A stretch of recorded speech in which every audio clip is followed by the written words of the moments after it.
Can you guys hear me?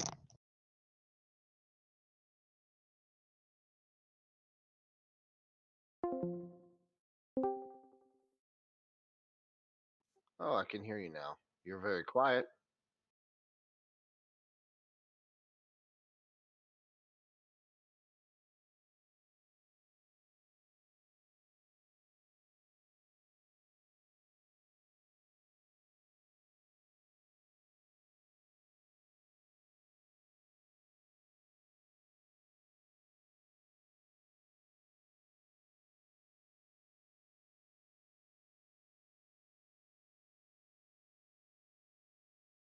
That's much better.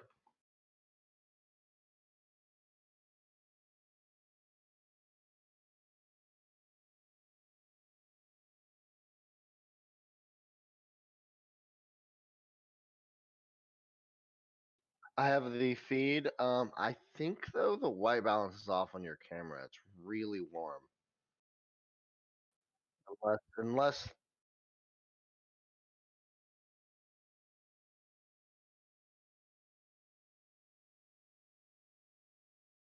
oh, I see. Okay. I didn't know you were. I didn't know you used auto white balance. I'm sorry.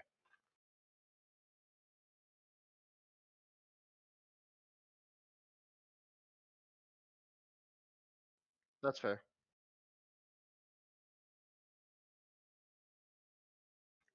No problem. No problem.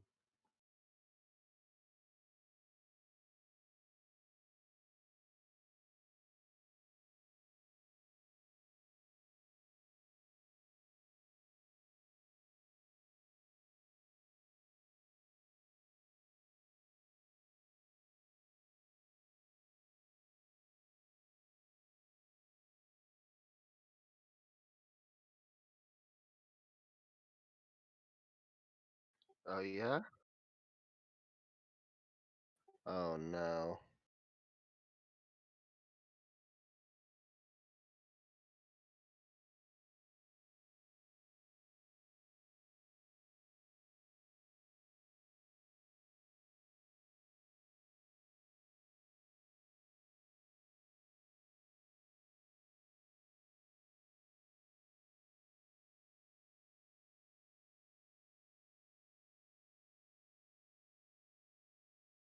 Do you have some caffeine?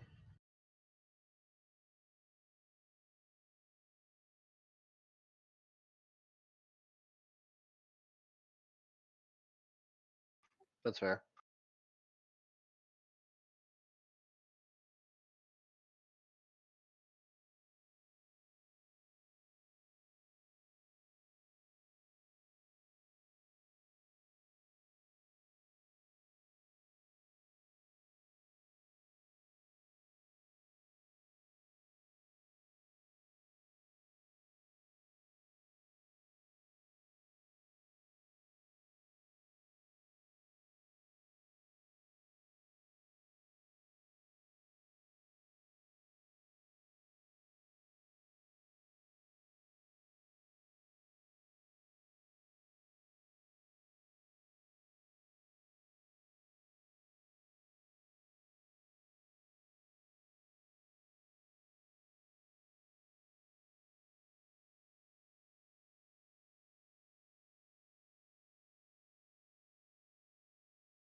squeaky ball of cuteness. Yeah, the squeaky ball of cuteness just finally settled her butt down. Good morning, everybody, and welcome back to Reaper Pro Tips with your host, me, Anne, and disembodied voice, Justin, who is joining us today, at least for a bit. Hello, everyone. It is morning, and I am a very sleepy Anne with bags under my eyes because Kiri woke me up 6 times last night. And there was an explosion this morning, so it's been a day already. It's another Monday. It appears to be another week of Mondays. So I'm a very sleepy Anne, and so if I digress or get off topic, don't be surprised. So yeah, that's how my morning. I hope the rest of you have had very good mornings in comparison to mine. Yeah, it was a bad night. It was a bad night. Old dog night. Old dog was like, yeah, I'm just gonna get you up every hour and a half. It'll be fine, right? Yeah, the doggy was very, very, very trying last night. She knows she's on thin ice. She better sleep for most of the rest of the day to make up for it. But yeah, I can't do more caffeine, sadly. It's, I can't overdo it because of my intestines. So I've had my normal caffeine, but, lately I'm a great believer in the power nap to fix these issues, or at least to help me through the day. So I just do that in the afternoon for like 20 minutes, and I'm like, okay, I can manage at that point. Yeah, she's actually sleeping like a baby, right? Up every hour. Exactly, David. We're alrighty. Well, let's. I don't know. I'm kind of all over the place this morning, guys. We're just gonna paint stuff. Yeah, power naps are what keep me going, Shadow Raven. Like, seriously, I re-embraced them recently. Like when we moved out here and when Kiri started getting, having a few more issues, and I started not sleeping as well at night, I started totally going back to the power nap. I used to do it in college, and boy, it works. I'd forgotten. I wish I would have gone back to it earlier than this. So yeah, although it is harder when you have like a day job, like at Reaper, I would have had to try to find somewhere to power nap. So I don't know if that would have worked, but working from home, it works great. So I just put out some white primer. We'll just base coat this green stuff on the bottom of our base first.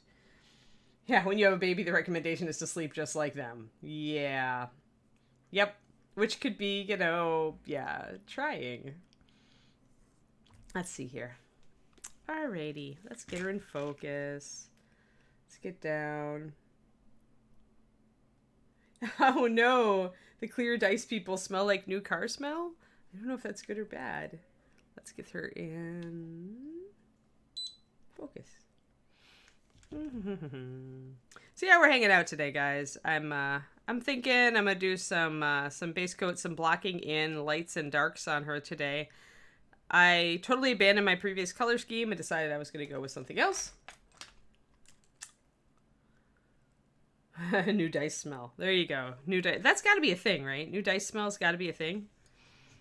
So I'm just gonna base coat our nice little stuff that we did yesterday. Reaper white, the white primer, the brush on primer. For those who have not used it before, you definitely want to thin it a bit. It is very thick out of the bottle. It needs to be shaken very well. It would not be a bad thing to add an extra agitator and a few extra drops of water to your white primer. Because it is so thick. It is actually something that will fill in detail. So actually, if you need that functionality of like having slight details filled in, then white primer is your baby. Or gloss sealer or regular sealer. All of these things can fill in slight irregularities if necessary. Sometimes it's why our primer is good when you accidentally skin up or get a chip in your paint job. You can actually use it to fill that little divot in the paint job pretty effectively so that you can't see it afterwards. Oh, I don't want it there. Our white primer sticks like anything. It actually sticks to glass pretty well, so it sticks quite well to metal. So when you see a chipping of it, it isn't actually that the primer doesn't stick well. It's just that the primer is always going to be slightly softer than a metal surface. So that's just the perils of metal miniatures right there. But I thin my white primer so that it will self-level. And this is, otherwise it won't. It will leave brush strokes if you use it right out of the bottle. So you always want to thin it. and I probably thinned it substantially. It's probably down to about a 3-to-1 right now. And as you can see, it's not solid, but it's still good enough to give us a good surface coat. And I do not have to do this. I could just paint right over the green, but I decided I wanted to. Gergie, any additional base work is going to be like additive work. So like static grass, gravel, sand, anything else. If I decide to fill in this area with a little bit of green stuff, I will do it later. But I always work on the base last. But any sculpting elements that I want to get done first. So if there's a lot of sculpting to be done, then I want that done because I don't want to be doing that, messing around with that when the model is mostly painted.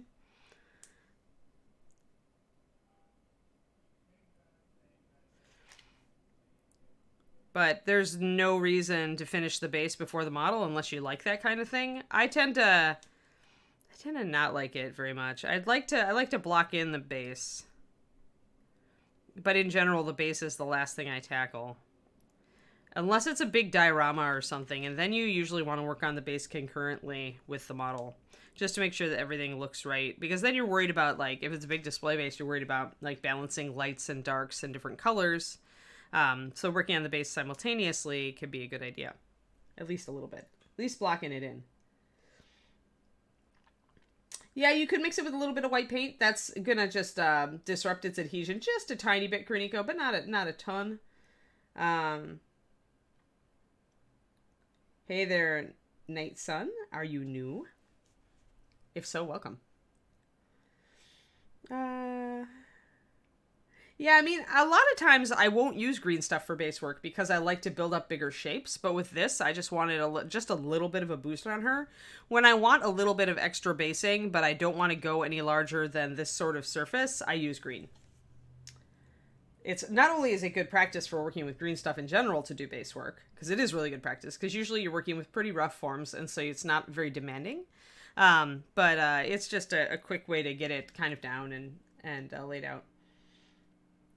Oh, always primer to water. When I say 3-to-1, it's always paint to water, primer to water. And if I mess it up, I'll correct myself. If it's water is the highest ratio, then it's 1-to-2, 1-to-3. Paint to water, paint to water, paint to water. Always. At times I will mess up and then immediately correct myself. For now, I'm going to prime the ground here. So if you're going, you have a couple choices. It depends on where you want to put her, and I haven't quite decided where I want to put her. If I think this is a curb in town, in which case I probably will come back and do a little bit of base work, but I might use something as simple if I decided to just put her on kind of in front of a flat like dirt street. Then I would probably use those texture pastes to fill in this little area because it would add just a little bit of fine texture, and I wouldn't have to sculpt anything. Trying to fit sand or gravel into this little crescent it would be hard because it's just going to kind of look out of scale unless you use a really fine sand. So this is where something like the paste, the textured paste that I used, say, to fill in the gaps, the mortar on the Frost Giant Queen, if you remember that base, that would be an excellent thing to use for like a sandy or stipply texture, just a little bit of a rough texture down here. We don't really have a lot of room to deal with flagstones. I didn't leave a lot. I could have left a little more, but I decided that really that's not the point. I just wanted to suggest that she was slightly elevated, and I wanted to hide her integral base, and this is an easy way to do that.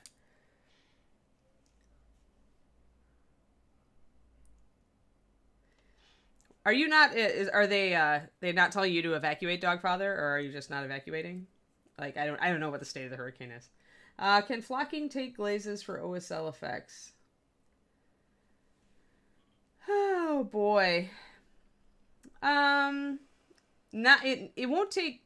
You have to paint it first, Mathophile. Like I always paint my static grass at least a little. Like if I was doing OSL effect and I had static grass in the equation, I would indeed paint the static grass dark or black and then put a white dry brush over it as appropriate and then glaze. A static grass or flocking is all perfectly paintable. A lot of people don't, and I think it looks bad when they don't, but that's me. David doesn't have a problem with people just using raw static grass. I do. I think it looks wrong, unless it's got some paint on it. Or at least a layer of like dull coat to make it more opaque, because static grass by itself is a little bit shiny and translucent. Hey, Sentimental. Hey, Gridlock.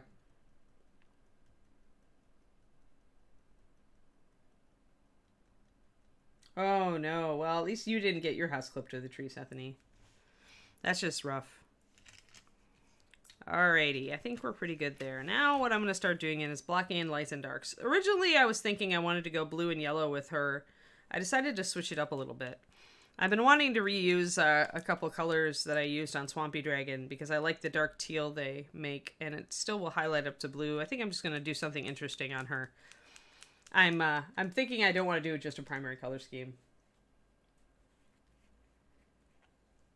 That's good. That's good. They're okay. All right. So I'm gonna actually block in. I'm doing something that's kind of an alternative to Zenith at this point. Zenith is a quick and dirty way, I guess, but I think I'm just gonna base. When you've got parts of the model that you want to be a light color and parts of the model that you want to be a dark color, I find that black primer is a big detriment because it is so much easier to just paint black over white primer than it is to try to get white or a light color to cover over black. So for me, you know, you could do sketch style, or you could just, if you just know what parts of the model you want to be dark, you could just take some black paint and cover them. It's one extra coat.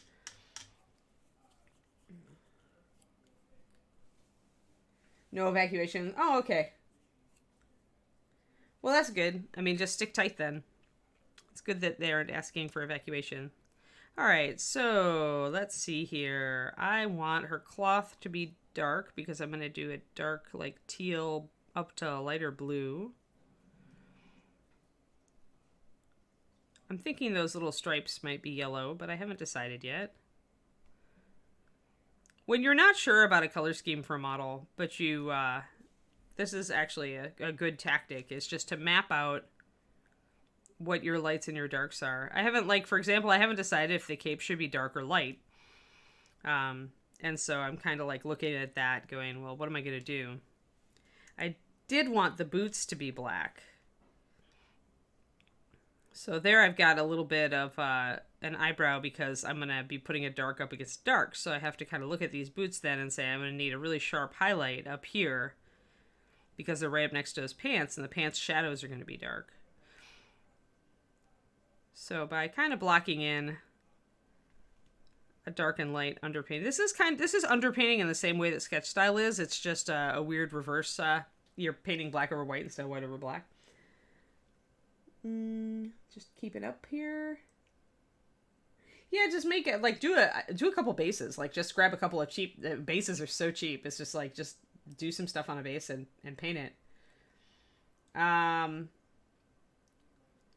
Multicolored light source, like more than one color, like two colors, two light sources.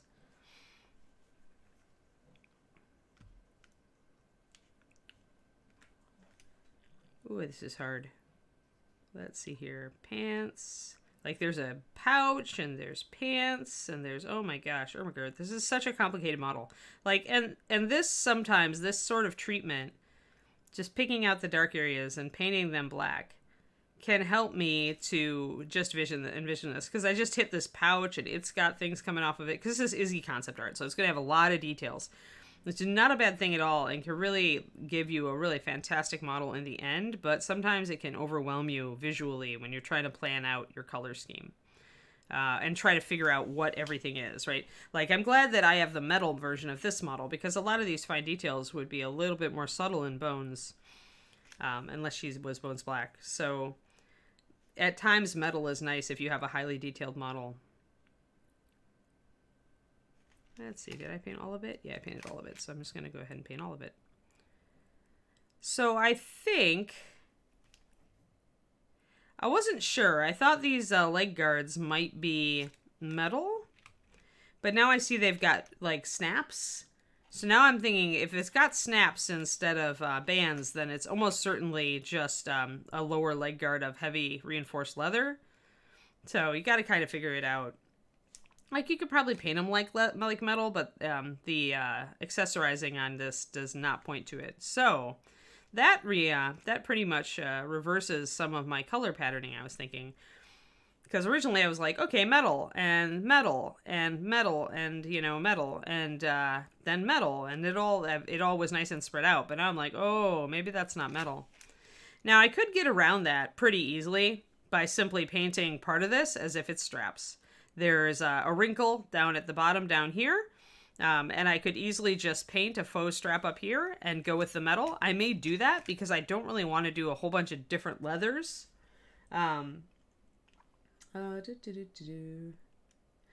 Yeah, Shadow Raven, it's just, it's, you have a gradient between jade green and purple. It's going to go gray then, remember, Mathophile. In the middle. You're going to have a band of gray where those colors cross. Yeah, it's probably easier if you'd tried a couple, like, light sources that actually blended together, like, a little easier, but yeah, just go for it. I mean, you'll learn, right? Alrighty. Yeah, I'm going to do the boot.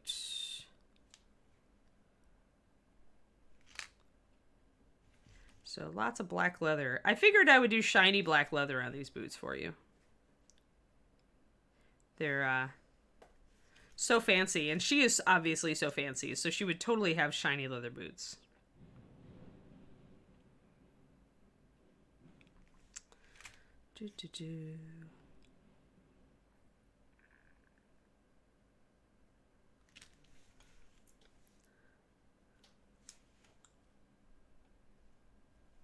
Oh, Spirit Glow. Yep.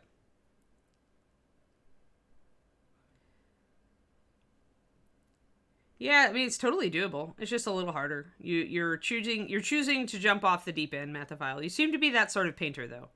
Just from seeing what you talk about on stream, you seem to be a person who jumps off the deep end and says, "Well, why not?" And just tries to swim. So I appreciate that. There are a lot of people that learn very well that way.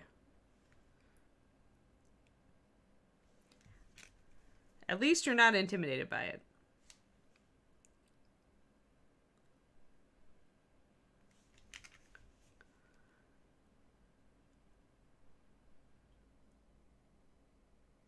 Let's see here. Hey, Clever Crow. Yeah, we're doing boring stuff today. I am, Kiri woke me up a lot during the night, so I have very few brain cells, so pretty much I'm blocking in lights and darks with underpainting. Did the face for a Patreon PDF before, so the face at least looks good. But yeah, otherwise Anne is in Anne of very little brain today, I'm afraid. We are channeling Winnie the Pooh. So I am just trying to block in my darks and lights and alternate them since this is Izzy concept art, so it is very complex. So for me, it sometimes helps to go reverse sketch style and start with if I'm starting with a light primer so I can see the details, then block in all my darks and make sure I'm alternating well so that everything will stand out. Because I always tell people it's much easier to paint a solid coat of black over white primer than it is to try to paint a light color over black primer, so at least a nice solid layer. Sketch style obviously is pretty easy, but if I want a solid coat, trying to figure out where these boots end. There they are. It is. Yeah, this is pure black, Ergy. When I go for black leather boots, I either go for blue liner. If I'm trying to go for a shiny reflective leather, I go for a blue liner, or this is one of the rare cases where I would use pure black. However, I will probably highlight them with either blue liner or tropical blue, depending on my other colors in the area. Alrighty, there's the cuff at the top of the pants.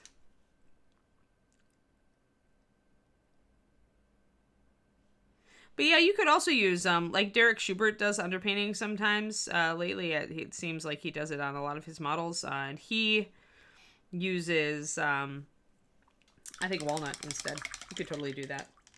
It's just that I know these are going to be, like, super, like, shiny patent leather. So I want them to be, like, really black in the shadows.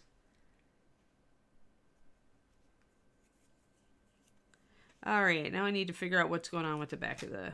Alright, so those are... That's still boots. Aha! I found a strap. Maybe I'm right. Huh. It's hard to figure out sometimes what's what. That's just actually the top of the boot, I think.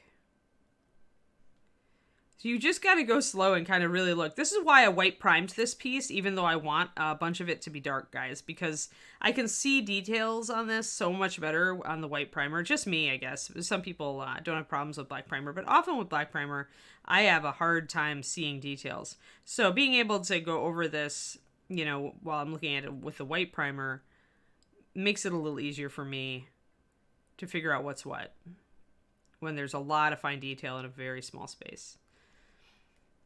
Because the sculptors, you know, with the 3D sculpting, they can just blow it up and get these tiny details in now easier. And we don't have that. You know, we have to use magnification and squint a lot. So sometimes this helps me a lot. And just yeah, white or light gray, Rathmore. This is actually a light gray. I like the Tamiya, however you say it. I like their light gray fine surface primer. It's not for everybody. I tend to like a very fine tooth on my primer. Some people like a little more texture. David is very much prefers a rougher texture on his primer, but I really like a very, very smooth primer. Just going to block in the bottom edge of this cape with black also. If I'm a little bit out of the lines, it doesn't matter, I can touch it up. But mostly I just want to remind myself that the bottom edge here needs to disappear. I did a video on this not long ago for my Patreon about painting undersides and surfaces and things. There we go. All right. So we've got black boots and we're going to have dark pants but with light stripes on them. I lost some of my light stripes up here. But I have my white primer, so I put it on. Yeah, I like the light gray primer. Yeah, Gridlock, I bet it is. Like, because you can, right? You can zoom in infinitely and start over detailing stuff, and it's awesome. You can finally, like, match the Izzy concept art, but, or the Wayne Reynolds concept art. Both of them tend to have really fine, awesome details. But then, yeah, will it translate, right? Will it translate to the model into the casting process, and will it be paintable, right? Or is it just gonna come off as a lot of noise? Like, this model comes off pretty well, but is dangerously close to noise in like this area.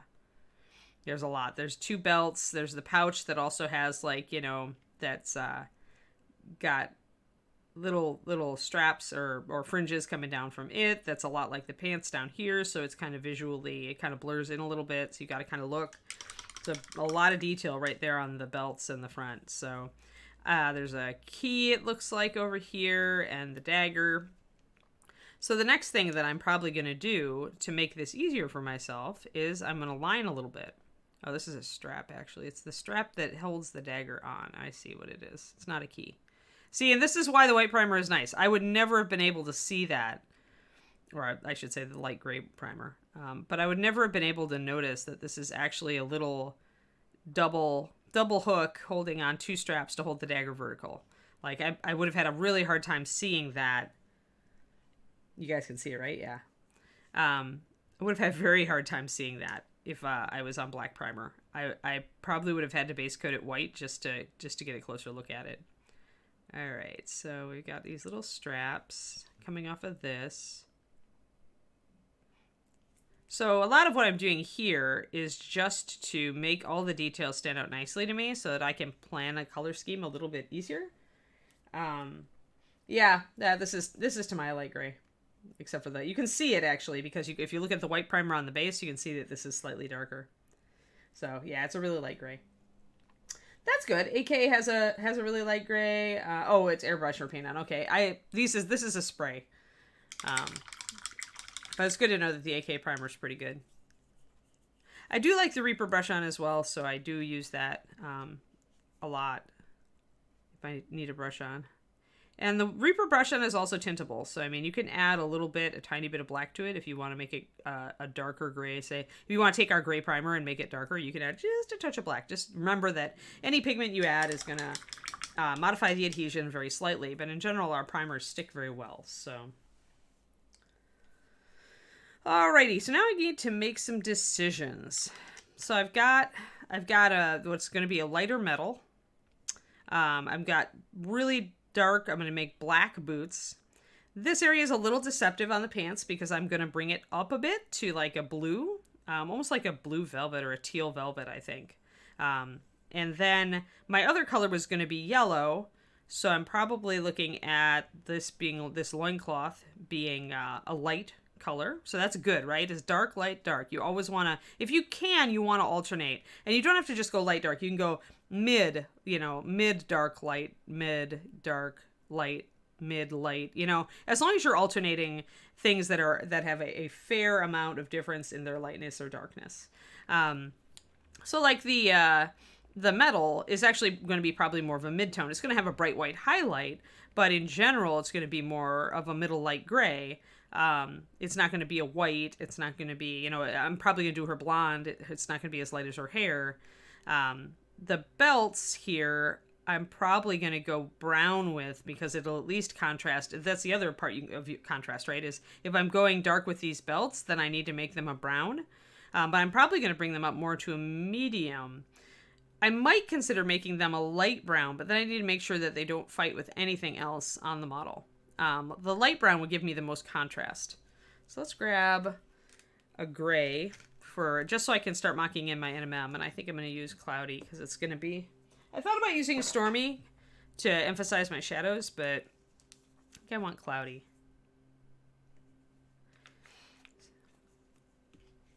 I'm really debating these little plates here. I think they are plates. They're probably meant to be leather. Vallejo paint primers. Yeah, Vallejo primer's pretty okay. It's a little softer. Be aware. Vallejo generally has a higher percentage of... they go for high coverage, which means their adhesion is not as good methophile. I found that their primer is very soft. If you put on a nice thick coat of it, then it's decent. But over metal models, I think, it does tend to rub off a little easier, so just keep that in mind. If they've got a spray primer, though, I haven't tried it, so the spray primer is probably very different.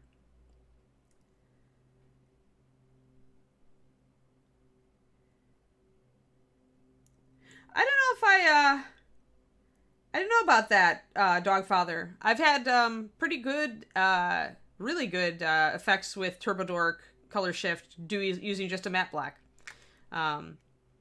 If you airbrush the Turbo Dork, I'm sure the gloss black would work. I don't know, though.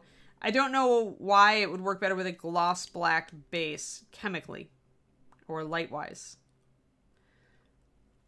But, yeah, the face is the only part that's done. I used it for a Patreon demo, I Quietos. And also, I haven't seen you before, and welcome.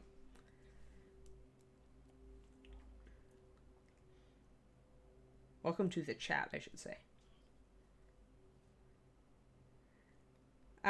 Well, it depends on how much tooth you like on your primer, methophile. I mean, David just uses automotive Rust-Oleum, I think, sandable, which is, a cheap option. I tend to go for the more high-priced primers because I'm very picky on my primer. I go for... Wait! Product placement watch. Where are we? There it is. My primer is orderable on the internet. Tamiya, Fine Surface, TAM... Let's see, where's my branding? Branding. There we go. Tamiya, down there. So, Fine Surface Primer. My backup, because I like very little tooth, is Games Workshop, even though it's expensive. I find it takes me long enough to go through a can that doesn't really matter. Yeah, Tamiya is my go-to. Like, if I'm doing a competition piece, that is the only thing I want to prime with. Do not over-prime with it. It is very smooth, and if you really try to build it up on the surface, it can actually make it harder for your paint to stick to. So you want to do a light, solid spray with it. You do not want to over-prime. Some primers reward over-priming. This one does not. However, Tamiya has never betrayed me with atmospheric effects. Like on a wet day, it has never fuzzed for me. So... That and the tooth are why I like it. And then Games Workshop second. I'd say Privateer Press is kind of a third, but the Rust-Oleum that David uses, at least the black Rust-Oleum that David uses, isn't bad. Like, often I'll use his Rust-Oleum black and then use my sprays for the white.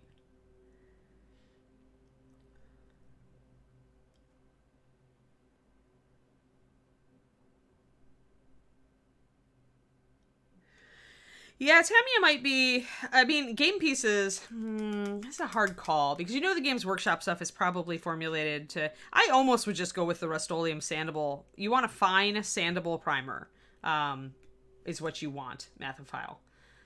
You could probably go with a Rust-Oleum, but you've got to have a fine touch with it. Any automotive primer is going to fill detail really fast if you get too thick with it. So when you're using automotive primers, it's doable if they're the fine sandable. Thanks, Spotted Painter. But yeah, the GW tinted primers I've heard are very good. I don't use the colored ones. I've been wanting to use the Gray Seer, but the Gray Seer is so popular it's always out of stock, so I haven't tried it.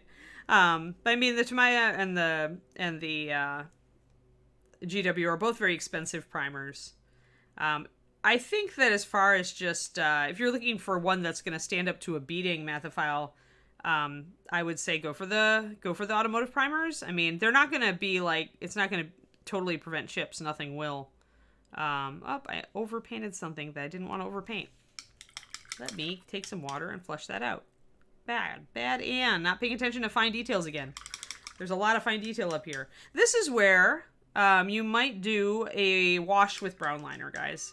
Like, if you really have a problem seeing what a bunch of this stuff is, first you can look on the Reaper store and see if there's a painted version, which can help you a lot to see what's what. Or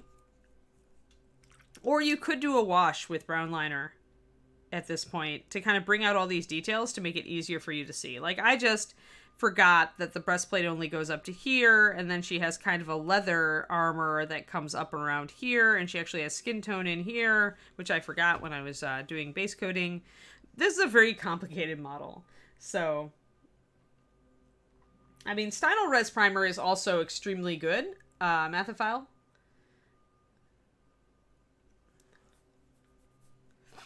But it definitely is an airbrush on. So could be, I like the fact that Stynylrez is very high quality. I never hear anybody have a bad word against it. But it is an airbrush primer, so it's definitely, I mean, some people say they use it for brush on, but most of the time I hear people complain if they try that. So there may be a way to use it for brush on, but if so, it may need to be thinned, and I'm not sure. I have never used it for that.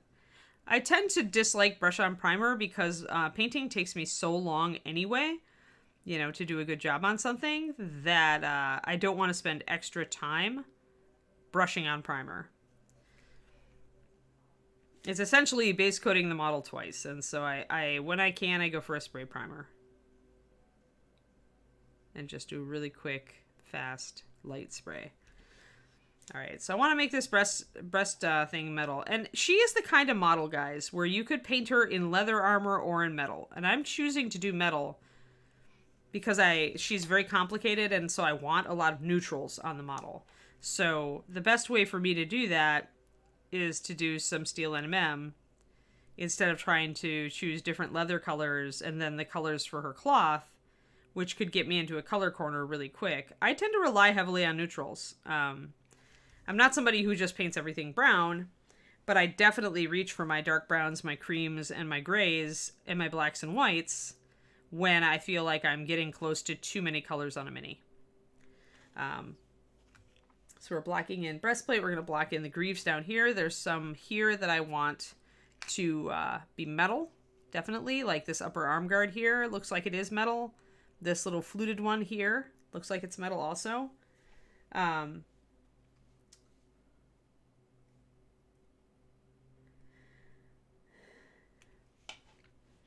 Yeah, I mean, if you want to pick up an airbrush, pick up an airbrush, but you don't need one for priming at the moment. Really, wait to pick up an airbrush until you're inspired to use it. Because otherwise, if you just pick up one because people are like, oh, get this one, it's new and awesome, or, this is on sale right now. Well, this is on sale right now is maybe a little better reason to go and push the button.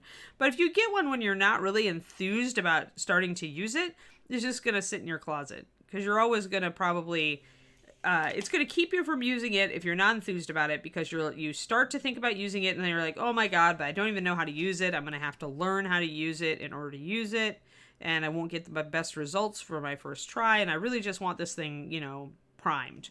So wait to get an airbrush until you really feel like you want to put the little time in. It doesn't take long to learn how to use an airbrush, but until you are excited about it, until you really want to learn to use it, pick up an airbrush because you want to, not because, it's on sale or it's, cool, or, your friends are like, oh, we love ours, You have to be willing to put in the time. I mean, I am advising you from a position that I got stuck in, because I did get an airbrush because everybody was starting to use them, and I'm like, oh well, I should give this a chance.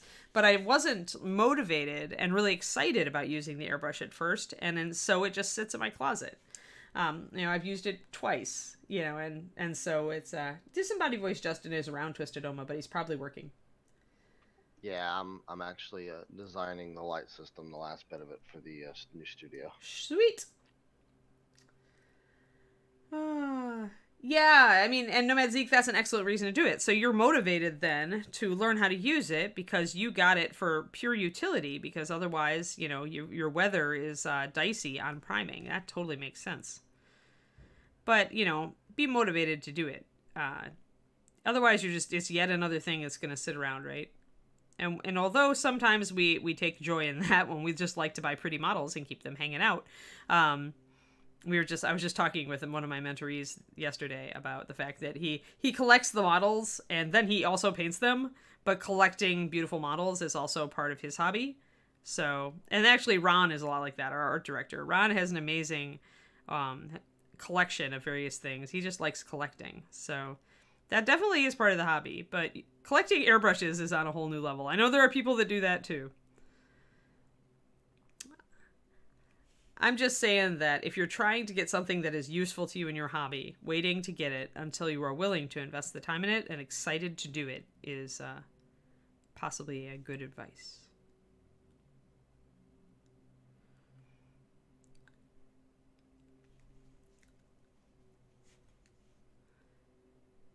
Because it does take a little energy to learn to use a new thing, right? Especially with an airbrush, which, there are some pitfalls and there's cleaning and all the rest of it. And there's fragile needles that you have to work with and not break. And, it's just, there's stuff you have to, it's not easy. It's not just out of the box. You got to actually learn a little bit about getting good mileage out of it, right? This is Cloudy Gray. Sorry, guys. I almost always use Cloudy Gray for NMM base coats for steel. Often I will introduce another color into it, often a little bit of blue. That was a burble in my ear. Oh, I see. But yeah, it does cover really well. It's a good mid-tone for steel. If you don't put a color into it right away, then you need to glaze with some colors while you're doing your NMM, because otherwise it looks very cartoony black and white sketch when you do flat steel NMM with no color in it. It's always going to be reflecting something. You just need to decide what it's reflecting. But yes, this is my base coat for it. I'm just making sure I'm getting all of the grooves here to map out the mini. We're mapping out the mini today. That way we can see that our lights and darks are alternating. So having done this, and of course the sword blades are going to be steel. Mostly I'm trying to figure out what color everything is on this model without driving myself crazy. So mapping out darks and lights and midtones is a good tactic.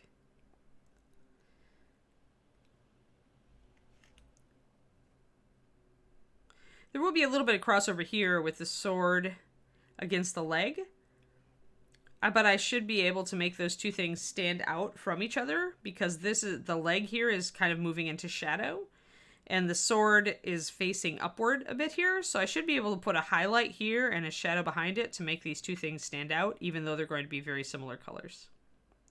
So that's something you'll think about also.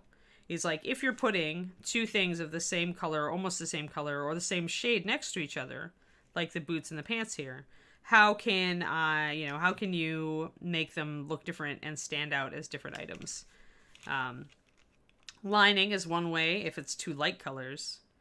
But otherwise, you have to think about, well, will I have a high enough highlight? Am I going to make these pants, light enough that they're going to show up and really pop against that black boots, This is the time to think about all that. Sometimes color theory is just about kind of starting with either your darks or your lights and figuring out where you're going, roughly. And then filling it in a little bit at a time. Oh, you gonna be good, girl? Kiri's had a bad morning, so I may need a dog emergency, but I thought she was doing okay. Come here, here. What's up? Did you just hear something outside? I get a little nervous when she's restless, so let me just make sure she settles again. She may have just heard David out in the other room. What's up, pretty girl? Kiri, what's up? Yeah, you can settle. It's good. We're still streaming. Yeah. Little dog. Yeah, you're good. You can settle down. Can you settle for me? Or do I need to open the door for you? Normally she's really good at settling, but... You gonna be good? The AC's even on, little dog. Good girl. Good girl. Alright, we have a settled Kiri. Good. Excellent. All right, so I think we're gonna go metal with these. I'm just gonna commit. But yeah, any of these plates, as I was mentioning earlier, you could also paint as leather. These could totally be just hardened leather plates, or they could be leather over metal. That the breastplate could be, I mean, there's an argument for the breastplate to not be metal, although I kind of really feel it is with the seam that goes up the side and the way it's shaped. So that's why, if I'm going to put metal up there, I kind of want metal at various other places around the model. So there'll be a lot of NMM on this model. And I want this shoulder plate is definitely, but you could paint it leather. You absolutely could. And this is true of a lot of leather and metal on miniatures, is that a lot of it could be painted interchangeably. So if you have an area of the model that looks like metal but that you'd rather paint colored, you can always just paint it as if it's colored leather over a plate.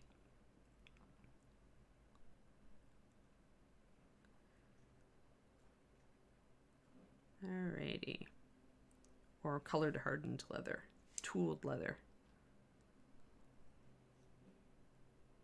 So again, we're going to be alternating here because got my little plate that comes down like this. But then she's got a little frill of her sleeve coming out. She's got her sleeve up here. She's got her sleeve up there. So we're doing a pretty good job of delineating this, that, and the other thing. There is some leather up here that goes up around her neck, so I have to think about that. I have to think about what color I want to do it, if I want to do it the same color as I do this belt, and if so, then that begs a question there where it's like, well, maybe the belt does go darker then, especially now that I've committed to doing this NMM, which will make them a little bit lighter because of the highlights. Because up here, I don't want to go light leather up here because it's too close to her skin. It's going to be the same color. If I went with a light brown or tan leather up here, it would be really close to the skin tone, and since I want to make her blonde, it'd be really close to the hair. So that right away says if I'm going to make all my leather the same, I can't go there. I could go with a reddish brown leather. That would work. It would be very different from a lot of the other colors I'm using, since I'm using a teal and yellow scheme along with all of this. So that's a way to think about it. That might work. Yeah, it doesn't matter, Azuo, right? It probably is meant to be leather, but you don't have to paint it like that. A lot of this stuff would look just as good. I kind of like the fluted arm guards, so I'm definitely painting them as metal just because I can. I like the idea of her in very, very shiny armor. She seems like the flashy sort. I'd originally painted the cape yellow as an example, and then I overpainted it because I wasn't convinced I wanted it yellow. I may end up taking it yellow again anyway. We'll see. Alrighty. Then I have to ask myself, what about the back of the arms? It looks like it just has sleeves in the back behind those guards. But yeah, step by step. Don't get yourself in a color corner. You can always change things too. To be afraid to paint over something just because you've done the work doesn't mean you have to stick to the color.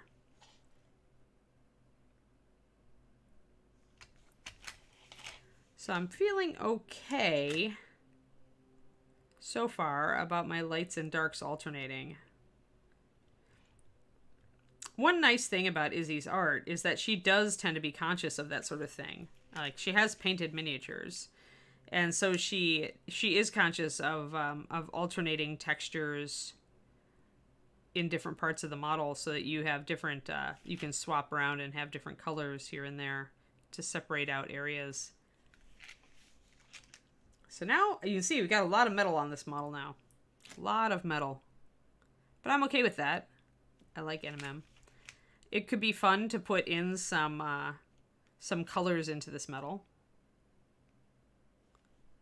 which is undoubtedly what we will do. There's some interesting surfaces. And since she's in town, I'll have to figure out before I choose what colors I put in, I need to figure out what my ground color is, what color these cobblestones are, because that's going to reflect. Pink NMM, yeah. Pink NMM would be kind of fun, but I would only do that if I was like, you know, painting it for Reaper and trying to troll Ron. Pink is not Ron's favorite color.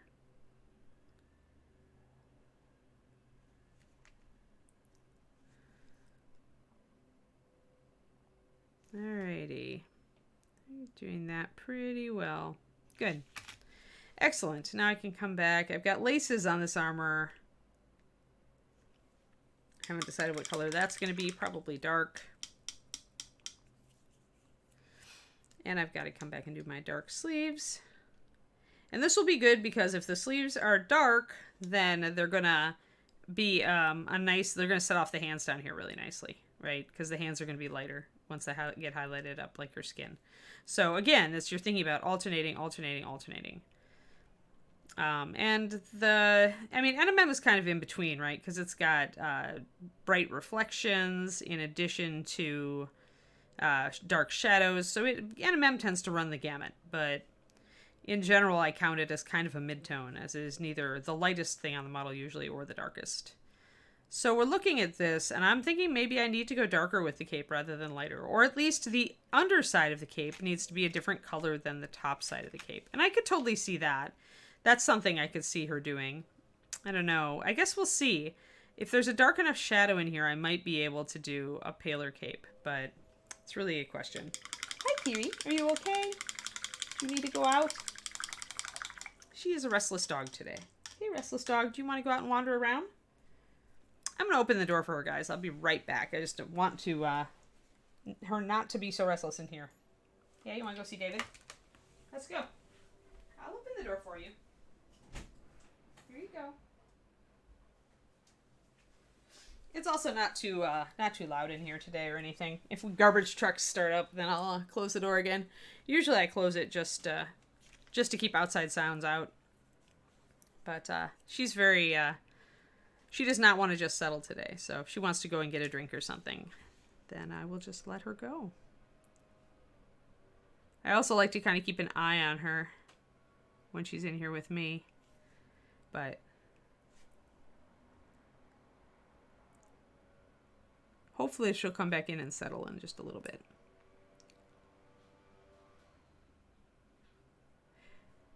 Lately, she wants to check on David more, so she's happiest when we are in the same place so she can watch both of us at the same time. Yeah, looking for the other pack member, Twisted Noma, exactly. You coming back, little girl? Or is she getting a drink? She didn't have a good night either, so she could not be feeling very good.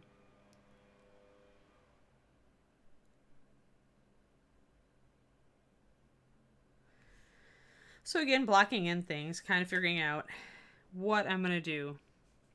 So right now the cape is blocked in light, obviously. And I'm still not convinced. I'm mostly not convinced, like, I need to put in these laces probably dark. And if I do that, I probably can make the cape light. Good girl, Kiri. Good settle. I think she just wanted a drink of water. And to check her food dish, you know, to see if food had spontaneously appeared.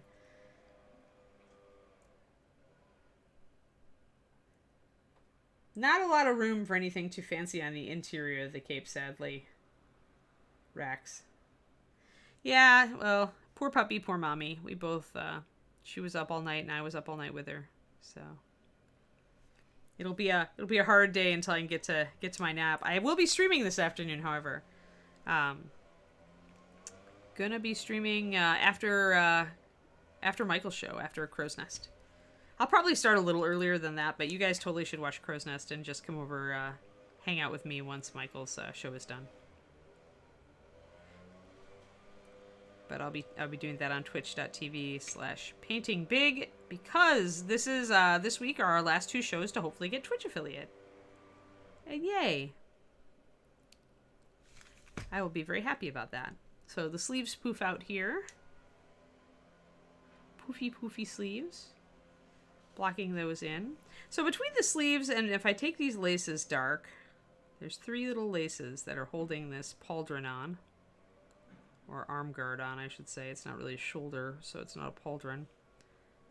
So if I get these in the dark, and then we go down and we do the sleeve in the dark, I should be able to get away with a light underside of the cape.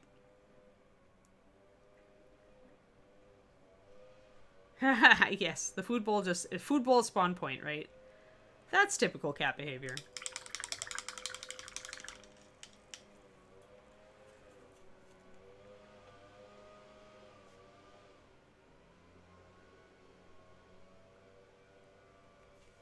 I'm going to thin this a little bit as I get to some of these smaller areas. Thinning the black isn't going to hurt its coverage too much. And it's going to make it easier for it to kind of flow down into recesses without a lot of extra pushing with the brush that could cause you to be imprecise with your brush strokes and get it all over the place. So I do thin it down. I use just a little less of it on my brush. So we're setting this all up for work this week. I think so. Yeah, I think I need to get a little bit of dark paint way down back in this crease. And at that point, I may as well kind of line a little. Actually, a little bit of sleeve, I think, is showing out the back of that right there. So I can make that dark. Yeah, Kiri is definitely a restless girl this morning. Alright, so we'll just block this in. When you have a recessed area that you really can't see very well, that you really can't paint very well, and it's kind of like deep and it's not really an important part of the model, by all means paint it dark and just go with that. Like, don't feel like you have to, like, find any detail back there to paint that there may be. If you can, kudos. But don't stress about it because that's so difficult to paint back there. If there is a tiny suggestion of a strap back there, like there are straps on this side holding on her arm guard. So there is at least one strap back there, but I just can't see it. It's buried. And it's a really deep recessed area. So it would almost certainly be in shadow, especially because her cloth is going to be dark. So for that, don't sweat it. Just fill it in, leave it. Only paint it if you feel like you can without stressing yourself out and if it's realistic. Some details are in deep recesses are there, but they do not have to be painted. Mathophile, it depends, right? Like, if I can see enough to do something, I might touch up one tiny strap in there. Like, I think I can see one strap and buckle, just like on this side I can see, like, one strap. Or maybe that's the poof of a sleeve. It's probably not even a strap, but a poof. No judge is going to call you on not painting a deep recessed area that the detail is mucky in. I mean, as long as everything around it is painted very well, one little strip of dark there is not going to knock you down. Unless it is plain that you have skipped detail.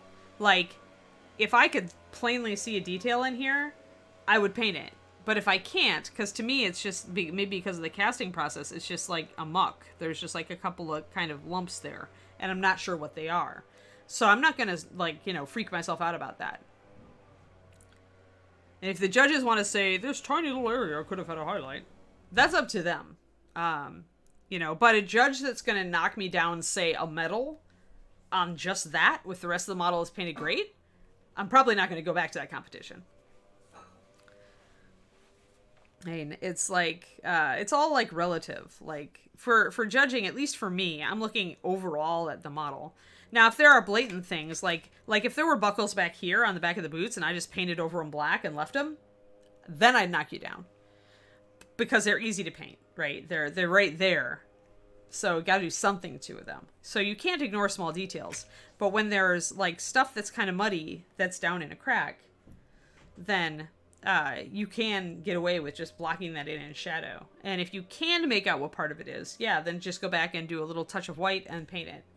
But yeah, like even on this other side, I have a hard time. Like I guess I can see two straps.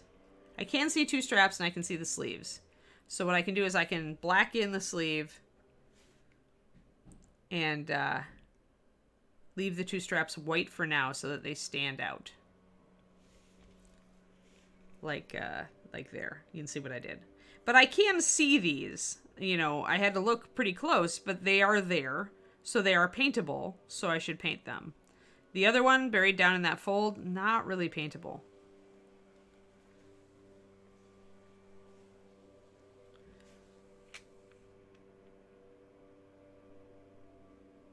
Little tiny details are hard enough for people to paint that, little tiny details buried down in a fold should not be worried about. I mean, it's just like the bottom of the cape, right? You block it in dark. Doesn't matter. A judge is not going to knock you down for having a dark shadow on the underside of a cape. Hey there, Bob and Julie. Good to see you. Trying to think if I have painted any Bob and Julie things lately, other than the Wraith that I showed you guys last time. I do have Julie's Ghost Pirate Captain, who I was thinking about doing next in that kind of corporeal to incorporeal style. But I think I'll wait for a while on that one since I just did a model like that. Oh, so really boring painting today, Bob and Julie.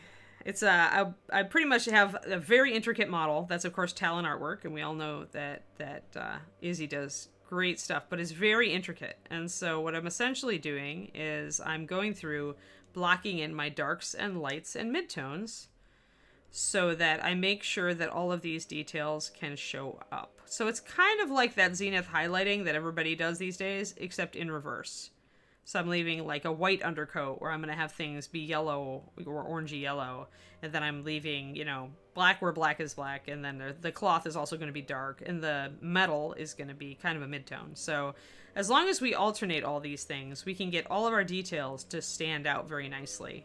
And then this is just going to be kind of like all about, this part of the model is all about how to paint fine detail. And make it all stand out. Because there's so much here. You've got a dagger and its little accompanying braid thing. You've got an intricate pouch. You've got, two belts over crossing. One with an ornate buckle, and then some fixtures. You've got a lot of detail on this hip. And so this part of the model is all going to be about how to paint fine detail. And we might tackle it first. It might just be that that's something we want to do like out the gate. Yeah, thanks, Bob and Julie. Yeah, it's a great sculpted face, too. I think, is this a Jean model, guys? Did Jean do this one? I don't remember. It's a Jean or a Bobby. But it looks like a Jean to me. But yeah, it is a very well sculpted face, so.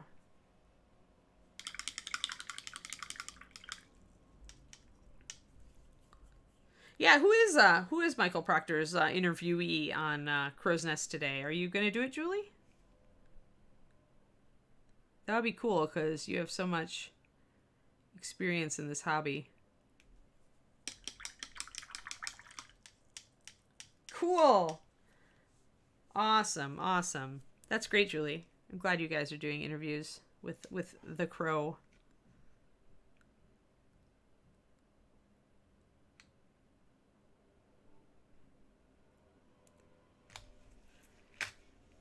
Okay, forgot to get this back of the sleeve. Forgot the back of the model entirely. See how much less defined the back of the model looks than the front of the model? Like, you can see kind of details standing out, even though I haven't lined it or painted anything up here. But back here, everything is kind of just there, because I haven't blocked in any darks. So that's kind of just a study in, like, right away, just alternating, making sure you put some really dark areas on your figure and some really light areas. This is a mistake I see a lot of painters make at the beginning. They tend to go mid-tone with everything. They go with a medium brown and a medium red and a medium blue, and usually it's a medium dark color, and then it kind of sits there, and everything is the same shade. And so things, the only differentiation then is like warm and cool, but it still doesn't make things stand out very well because they don't also have the light and dark. And since a lot of beginning painters also are very unsure of how to highlight and shade, that just means that even that isn't a really good way to bring out everything. So yeah, when you are planning your colors, I usually tell people, try to get one color that's darkish, one color that's in the middle, and one color that's light. Or lighter, at any rate, that you can highlight up light. And this will solve a lot of color issues. Because the other thing is that even colors that might normally fight, if you take one of them very dark and take one of them very light, will work together. So contrast is what you are looking for. Contrast, contrast, contrast.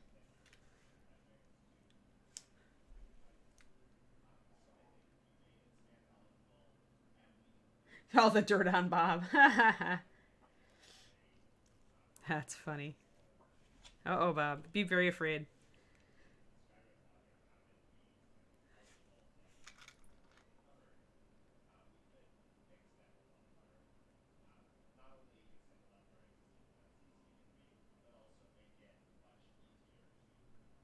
All right, I'm doing that whole thing where I did on the other side where I am leaving the little straps, the leather straps. I'm going to leave them light for now. Part of what I'm going to do that, even though they're probably not going to stay light, I need them to stand out to remind myself to paint them. They're probably going to be a reddish brown. But if I don't leave them kind of sticking out, it's easy to forget that they're there with all the rest of the stuff going on with this model. I may put, however, a line. I may do some lining here. There. So now things are starting to stand out a little better. Bob's being very nice to you today. I think he's worried. Yeah, this is a very, this is an example of a model. You've made a very good point, Kuroniko, in that it is a very static model, right? She's standing. She's not doing anything. She's not swinging a sword. But just the various elements of her give her dynamism because she's got so much going on, right? She's a complex model, so she looks more dynamic than her actual pose.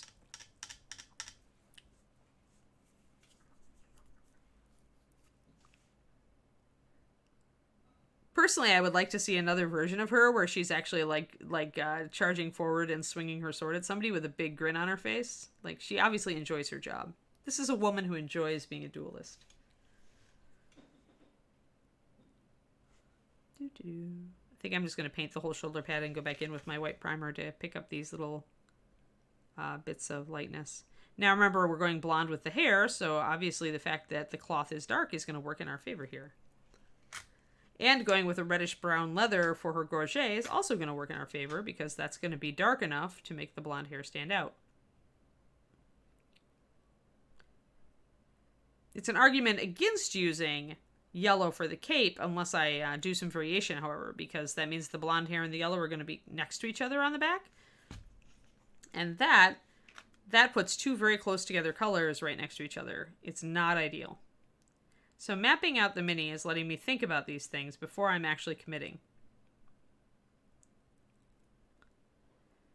It is such a complicated model.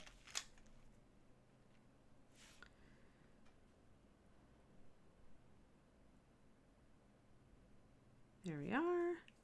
Getting up in the armpit. Another area that you do not need to detail. The armpit.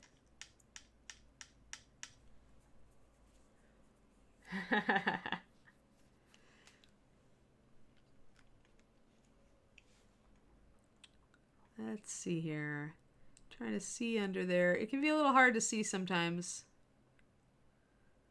There, I think that's good enough. All right. Oakley dokley.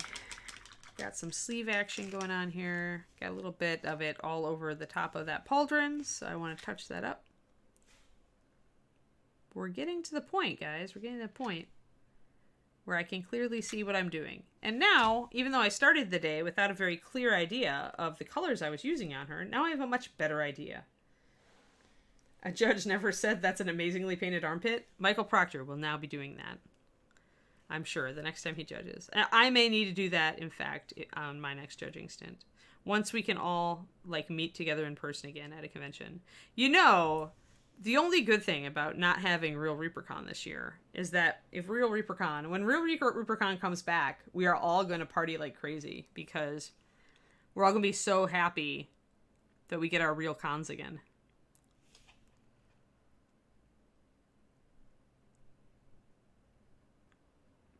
I'm betting we'll have a vaccine by this time next year, so I'm thinking ReaperCon 2021 needs to be a heck of a party.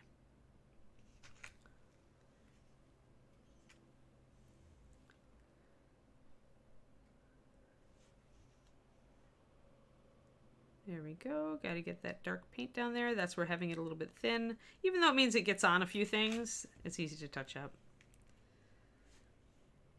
Get our dark sleeve back here.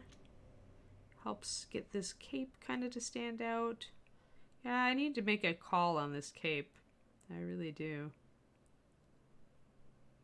The cape is probably going to be the last thing. Sometimes, if I'm doing all this, and I'm blocking all these colors, and I'm very happy with my color scheme off the top of my head, but there's like one area, like an extraneous area, like the cape, which is not part of the rest of the outfit, right? It's an accessory. If there's one area I just can't decide on, I will paint the entire rest of the model and then make the call. That is, I even advise people to do that. Often I advise people to do that. Because if you just aren't sure, I find it's better to leave it blank, fill in the rest of the mini, and then figure out what you need at that point. And it may be as easy as, if I think I do need yellow, which I may, it may be as easy as just making the top of the cape like a slightly different color. Like giving the cape a border and then making the top of the cape that color. The hood of sorts, the fringe. And that will be enough to break up the hair and make it all work together. So, but it's okay to wait, right? It's okay to just kind of go, all right, I'm not sure about this right now, so I'm just going to leave it be. That is perfectly okay. I'm just going to block in part of this cape with kind of a gray for now in the shadows. This is a crazy sculpt. Like, there is detail in places. Like, part of the loincloth comes back here. You see it in that little area right there. And that's definitely got to be dark. That area is all in shadow. It's just this cloth part that wraps around to the back, we presume. But because she's got a cape on, you can't see it. So that's all got to be blocked in just dark. You're not going to be able to paint any detail there realistically. And so, just like with undersides, we're going to be blocking it in. And actually, the underside here can get blocked in dark also. Yeah. And everything's a little crisper. She's got the top of the sword scabbard is there, so that's going to be NMM, but probably not silver. I do need to decide what color the rest of the scabbard is, although most of the scabbard seems to be showing metal parts. Like, there's just a tiny bit of the scabbard that I can see that isn't metal. Like, this entire part up here would be a metal fixture, and these pieces down here, this may be a strap, actually, but there's only a tiny touch of color there.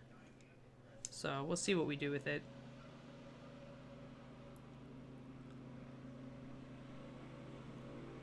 Alrighty, we've got it all more or less blocked in. I've lost some of my little straps up top. I haven't done the leather yet. Black butt.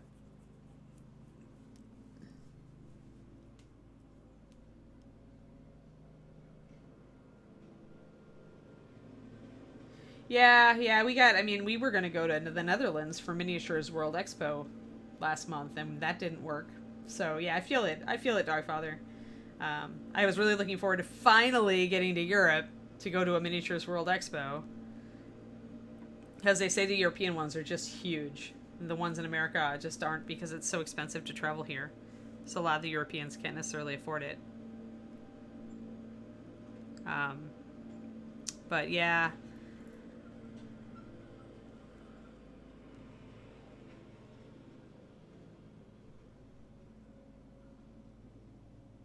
I'm somewhat sad. But when all the cons come back, then we will all have a super time. So simply enjoy. There's a lot of time to paint and prepare stuff for cons, you know? Like get that army painted or those competition minis. Work on those ambitious projects. Now you have time. Well, obviously, with green work, you could put a cod piece on anything, Mathophile. So, obviously, you know, sculpting is something you could pursue if you are really dissatisfied with the dearth of cod pieces. Alright, I think I am going to block in the leather. Let's go. I'm actually going to put a color on something now, and I'm going to commit to using a reddish brown. I'm going to go with Ruddy Leather 9109, which is, you can see the red in it.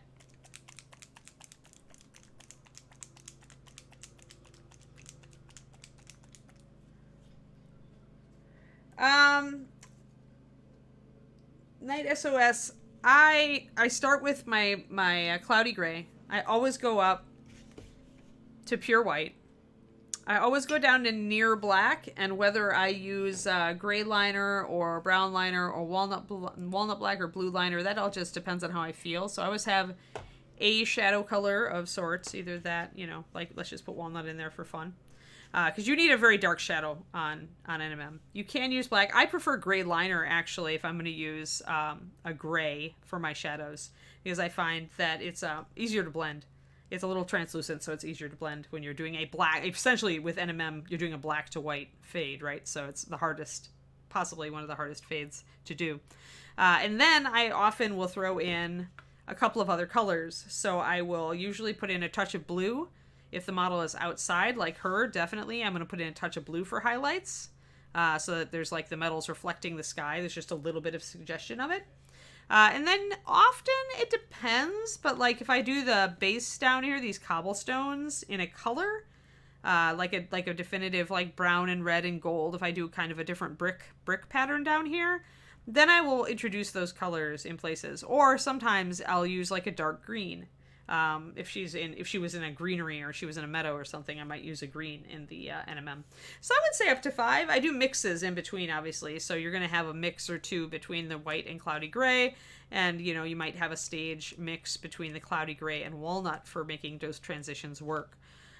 So when it gets down to mixes, 7 or 8 maybe. But my color selection, I keep very simple, generally. And all of the colors that I put in, especially on a model this little, the colors I tend to do as glazes at the end, or do when I'm working in the highlights. I'll introduce them into the highlights. But your general assortment's going to be your base 3 for NMM steel, plus a little bit of some color or other to add into the gray. If you only use the gray with the white and dark, it looks like you're doing a black and white painting. It looks very monochrome. It doesn't look real. I actually did this on a model for Dark Sword. I was I did a really nice NMM breastplate and armor on a knight, and it was great, except that it looked so illustration. Like, it looked like a black and white illustration when I was done, because I hadn't put any other color into that steel NMM. So, really important to do that if you want the model to look quite right, I guess, more realistic. Otherwise, it's going to look a little odd, just a little off. So we'll see. We'll see what color I decide to put. If I do a lot of grass growing up between the cobblestones, I don't know. I still am deciding. Like, Actually, the fact that I'm going with the reddish leather kind of makes me want to do like actual bricks, like brick pattern, like brick colors down here instead of gray stone or something. Um, because that would be a similar color. I could even base coat them with the ready leather and repeat colors, which I like to do. I like to repeat colors across the model. I think it helps draw the line. Mathophile doesn't work.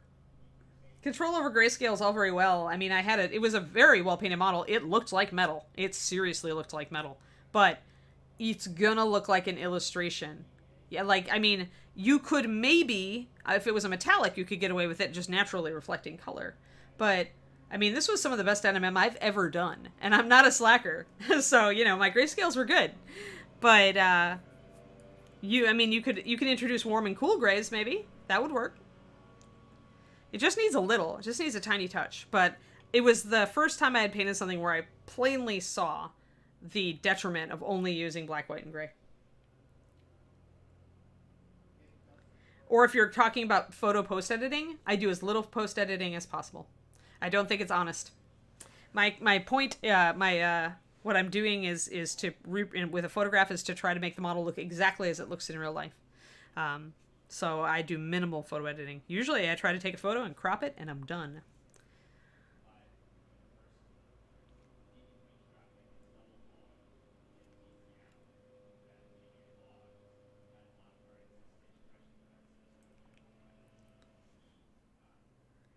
Yeah, I'm with you, Triumphant Toad. I mean, people do a lot of editing. Black and white's like simple image of betrayal. I mean, you're doing. I could make this into a black and white mini at this point, right? I'm not putting it like if I blocked out the skin and just did it in shades of gray, I could do it. And it is possible to use a warmer gray and a cooler gray, like to then you can actually pull off, you know, say a monochrome, but you're not strictly using just black and white and gray then. You know, unless you have two blacks and one is the warmer black and one is the cooler black, you might be able to do it then. But otherwise, you've got to have something to push a warm and cool to make some differentiation, or you're going to look like a black and white sketch.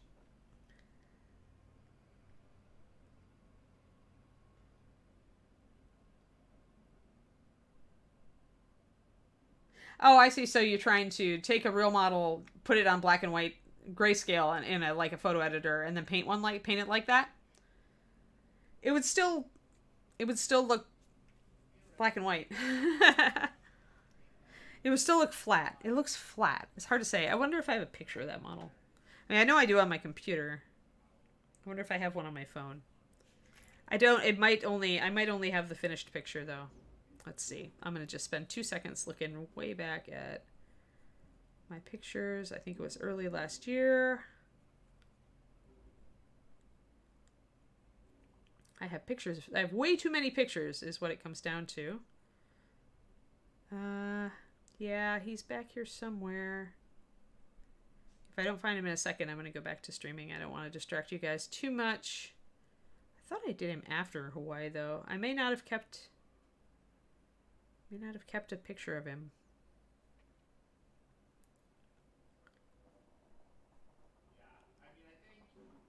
Jeez, I have a lot of photos here. All right. Getting back to the point where I could find him, if he exists. Got the dwarf and a mage. Yeah, I don't see a picture of him. Crap. That's too bad because I know I've got something on my computer, but he really was like the best NMM that I think I've done so far as steel NMM. Yeah. Yep. No goes. No goes, sadly. Oh well. We'll just have to do awesome on this one. But yeah, I mean, you certainly could imply that the model, if you did a grayscale model, you can certainly imply that it's reflecting other parts of the environment. You just can't imply color with that, really.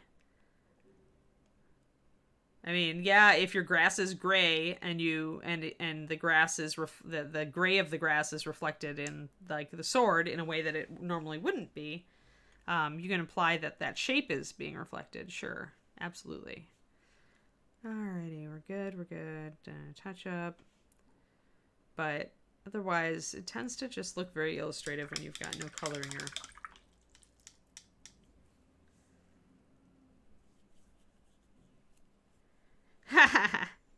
Curse those working classes things, Adorama. Oh, that's right. We were going to do leather. 1 second. I noticed a spot. I missed. All right. And now, wait. I have to thin my leather just a little bit. I'm going to block in things and stuff.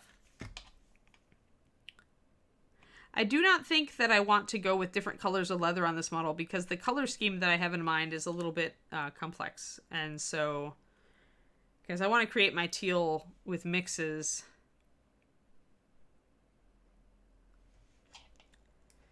So this is really warm. So right away you can see that this is going to be a very warm color. It's going to be in the medium range once it gets highlighted and shaded. I will probably bring its highlights up a bit more than I might otherwise, just to make sure that it stands out. But it's a great color because it's just, even though it's kind of in the same range as kind of midway between the gray and the black, it's so warm that it stands out. And that's where you can use warm and cool to your advantage. Everything else is pretty cold and neutral right now, except for this leather and the skin tone, and so it's all standing out very well. That gap needs to be blocked in black, because there's really no way to paint the NMM in there, so it'll be under the belt, it'll be black. Whenever you got things like that little gap right between the belts, just paint them dark. Like, there would be no light being able to get in there to be reflected off the NMM anyway. So you gotta use your common sense sometimes to just say, no, I don't need to paint that. This has a lot of tooling on it, this little pouch.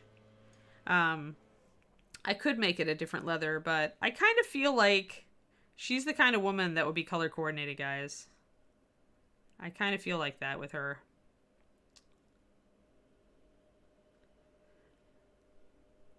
She makes a fashion statement. I cannot see her being mismatched in her leather colors. I can see her going to the best leathersmith in town and saying, so I need exactly this done exactly in this leather, and I need a set of it, this to match this.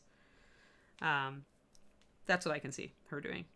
It helps to know the character that you're painting to decide on the kind of person that they are. It can sometimes help choosing colors. Yeah. Yeah, you could totally do monochrome. Mm-hmm.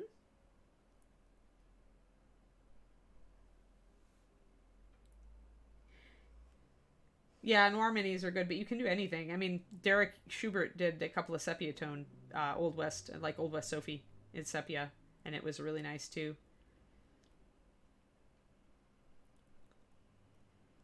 Yeah, I mean, you could do it with anything, really. But it will definitely, and if you want it to look like an illustration, then yeah, then don't introduce any color to it. Or introduce one spot color, like if you're doing noir, you could do some things on the model in bright red and have that be the only color, like the blood splash effect. That's done a lot in art in that kind of genre, in the horror or noir genre, where the only color on the model is red. So that can be fun too. All right, so the leather starts up here. This is where I'm kind of like going, all right, her cape comes in, comes down. I think I'm right about here. It's just such fine detailing. You have to figure out, like, okay, the cape is coming down over her shoulder, and it's connected with this cord right here.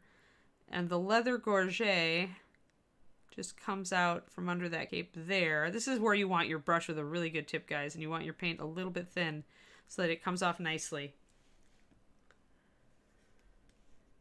Yeah, exactly, Anthophile. I mean, that's a long-standing art tradition. I remember even some Lovecraft book covers back in the 80s that were done that way. Everything was black, white, grayscale, and then it was just the red. I think Michael Whalen did those. So all monochrome with just splashes of red. It's been around for a while. It's a very dramatic color scheme.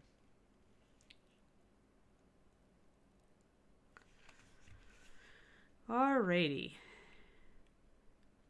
And then the leather, I need to remember that she actually has a cutout for her chest down there. Which normally would be highly, non-utilitarian in an armor, but apparently she's just that good. She's probably like, yeah, try to nick me there. I dare you.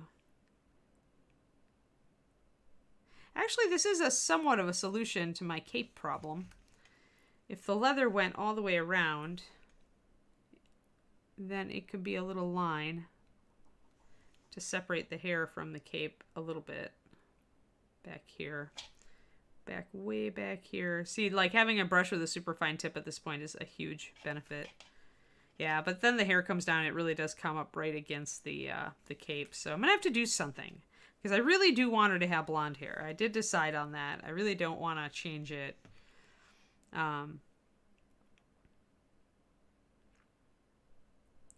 It's usually where I start with my models if I'm thinking of colors is hair color. Because if I'm going to choose a red or a yellow, it's going to change the options for the rest of the model. Yeah, free Frank Miller, yep.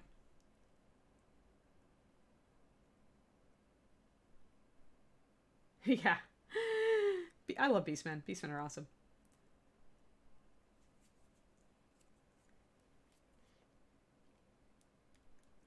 But yeah, it works well for Lovecraft and horror and all that. The black and white with the red and noir, and just kind of fun if you want kind of a dark mini. Could be good with some monsters like werewolves. Some classic monsters. All right, I just want to figure out the top of this pauldron. There. All right. So we're starting to choose colors. The brown works well with the skin tone. It's dark enough. This is important. The brown is dark enough to really separate the face from everything else now. So it really makes the face stand out more to have that dark color next to it. Which is why I do lining, actually. Even though her hair is going to be pale, we're going to do some lining between the hair and the face, and that is going to make the hair stand out from the face a bit. I'm just catching up on chat. Yeah, you guys it's pretty good. I guess we're at 11:03, so we should start to wrap it. I didn't lose very much. I didn't lose dog time, really, today, so we started more or less on time. Any questions? So yeah, so just when you're starting in a mini that's really, really complicated, try to kind of figure out something that you know you want, like the metal, and start blocking in midtones so that you can make sure that you have some darks, some midtones, and some lights all around the model. And this will help to break up the model and so that all the details you paint will show up when people look at it. Because when we're painting something this small that has this much detail, it's really important to help the viewer see all those details, right? So that they don't all just kind of blend into each other and become muck. And that's what we're aiming for. So we'll probably continue her tomorrow. I may do the NMM tomorrow. I may work on the shiny black leather. I haven't quite decided. But those are the two things I really want to work on her, I think, because this breastplate is going to be interesting since it's all just, one sheet hammered rounded. That'll be an interesting NMM. And then some of these other shapes are also interesting to do with NMM and not what you usually run into. So, yeah. And then we've got nice long vertical shapes here, which are some of the simplest NMM. Yeah, hopefully. I mean, I feel like it's just, a lot of this is second nature to me, but I know I see a lot of people run into problems with this, with taking things dark, mid-tone, and light, and alternating well enough. And alternating, you can also see them alternating warm and cool. Like some of this is going to be kind of a combo. The cloth is going to be kind of a combo of warm and cool, but in general, we've got some nice warm tones alternating with some very cool gray tones. So, and the gray tones will eventually have some blue in them, so that'll back that up as well. All right. Yes, and I'm streaming later today. Remember, we have Crow's Nest coming up at 4 p.m. Central Time. I'll probably start streaming between 4:30, probably around 4:30, 4:45, but do stay and watch Michael's show and ask Julie lots of good questions, or at least, like heckle Michael, and keep things exciting. I just wanted to get a bit of work done this afternoon, so I may start a little bit early. But I'll go through till 6 p.m. Central on my stream. And I think that is. I wanted to say one more thing. I did put up my email coaching tier yesterday, so it's up on my Patreon for those who didn't see it. And I think there are still a couple slots left. So patreon.com/paintingbig. And then there are other, of course, lots of other tiers on there with lots of other useful information if you're not up for the coaching tier. Thank you all. And yeah, we'll have streaming all day. Sometime I'll get a nap. Sometime. I stream at twitch.tv/paintingbig. Painting Big is my personal thingy. Wait! I've got the coaster. Painting Big. So yeah, that's where I go. That is my thing. Go and give me a follow if you want. I try to start a little bit early so that I have time for people to get into chat. But I'll be doing some. I'm working on a 54mm huge model, and today I think I'm going to be converting her to hold a shield. So we're working on her, and I decided to take a shield off of another model. I've got to put a layer of green stuff on the shield and make it work with her arm. So that's what we're going to be doing today. That's what we're going to do. And I need to work on positioning that arm and positioning the shield on that arm. So yeah, green stuff. Sculpting, conversion on a big mini. All right, cool. Yeah, I need to take a nap this afternoon. That's for darn sure. All right, everybody. Thank you so much for tuning in. As always, you have been great company this morning, and I hope you have a fantastic Tuesday. And yeah, if you don't catch me the rest of the day, then catch me tomorrow at 11:30 a.m. Central Time. Every weekday, we are here. All right, Justin, do we have a raid? Yes, we do. We're gonna be rating Jimmy the Brush. We haven't rated him in a while. So. Oh, okay, yeah. Sounds good. We've been doing a lot of dices and stuff like that, so. Yes. Awesome. Have fun, everybody. I'll see you later. Bye-bye. Thank you guys again for coming out. It's been awesome today. I was even more disconnected than usual. I'm sorry about that. But we are nearing crunch time for ReaperCon and the studio, and it feels like a million other things. So, but with that being said, you guys are awesome and understanding, and I'm glad you guys came out, and I'm glad to see your beautiful shining faces. Um, you know, hypothetically that is. Anyway, we'll see you guys this afternoon for Proctor, and then we'll probably be raiding Ann, so check out her show. Thank you guys very much.